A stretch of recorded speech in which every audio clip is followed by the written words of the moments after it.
Back in the Old Testament, we spent a good while looking at the dream that Daniel interpreted for Nebuchadnezzar, where he envisioned a figure whose head was made of gold, whose arms and chest were of silver, whose belly and thighs were bronze, and whose legs were iron mixed with clay at the feet. These represented the four great earthly kingdoms that were to come: Babylon, Medo-Persia, Greece, and Rome. We'll do a quick recap here. In your vision, your majesty, you saw standing before you a huge shining statue of a man. It was a frightening sight. The head of the statue was made of fine gold, its chest and arms were silver, its belly and thighs were bronze, its legs were iron, and its feet were a combination of iron and baked clay. As you watched, a rock was cut from a mountain, but not by human hands. It struck the feet of the iron and clay, smashing them to bits. The whole statue was crushed into small pieces of iron, clay, bronze, silver, and gold. Then the wind blew them away without a trace, like chaff on a threshing floor. But the rock that knocked the statue down became a great mountain that covered the whole earth. Daniel goes on to interpret this vision. After your kingdom comes to an end, another kingdom inferior to yours will rise to take your place. After that kingdom has fallen, yet a third kingdom, represented by bronze, will rise to rule the world. Following that kingdom, there will be a fourth one, as strong as iron. That kingdom will smash and crush all previous empires, just as iron smashes and crushes everything it strikes. The feet and toes you saw were a combination of iron and baked clay, showing that this kingdom will be divided. Like iron mixed with clay, it will have some of the strength of iron, but while some parts of it will be as strong as iron, other parts will be as weak as clay.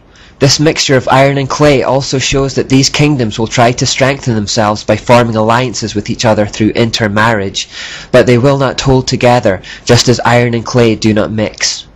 During the reigns of those kings, the God of heaven will set up a kingdom that will never be destroyed or conquered. It will crush all these kingdoms into nothingness, and it will stand forever. That is the meaning of the rock cut from the mountain, though not by human hands, that crushed to pieces the statue of iron, bronze, clay, silver, and gold. The great God was showing the king what will happen in the future. The dream is true, and its meaning is certain. The important thing to note here is that the fourth and final empire in Daniel 2 refers to both a historic Rome and an end-time world empire or government. How do we know this? Well, in Daniel 2:34 we read that God will take a rock and strike the statue at the feet. When he does this, it will completely destroy the whole statue. This refers to the second coming of Christ, where Jesus, the stone from the mountain of God, crushes not only the final empire but also all trace of the previous world empires. This whole mystery system stemming from Babylon will be completely destroyed and blown away like chaff in the wind. When Christ destroys all trace of these old kingdoms, he will then establish his own eternal kingdom that will cover the whole earth. Now, if the statue is struck on the feet, meaning the Roman Empire, this means that the Roman Empire will have to exist in some form at the end of the age. This is often referred to as the revived Roman Empire, or the revived Holy Roman Empire. This will be the dominant kingdom at the end of time, and the system through which the Antichrist will come. Later, in Daniel 7, these same four successive kingdoms of Babylon, Medo-Persia, Greece, and Rome were shown to Daniel in another vision, this time in the shape of animals. There it says, "The first beast was like a lion with eagle's wings."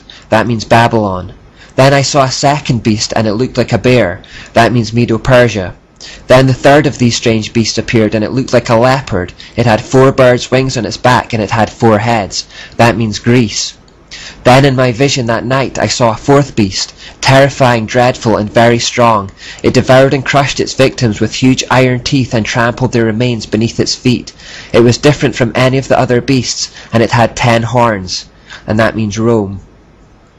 Fast forward to the end times, and in Revelation 13 we read about a beast rising out of the sea. In biblical prophecy, the sea represents the peoples of the earth. So out of the peoples of the earth comes a beast, and it is described like this. "Then I saw a beast rising up out of the sea. It had 7 heads and 10 horns, with 10 crowns on its horns, and written on each head were names that blasphemed God. This beast looked like a leopard, but it had the feet of a bear and the mouth of a lion. And the dragon gave the beast his own power and throne and great authority." Notice that this beast is a mixture of the 4 animals from Daniel 7. This end times beast therefore represents an amalgamation of the 4 world empires: Babylon the lion, Medo-Persia the bear, Greece the leopard, and then they become one in Rome. The dominant end times kingdom will be an embodiment of all those separate kingdoms in one.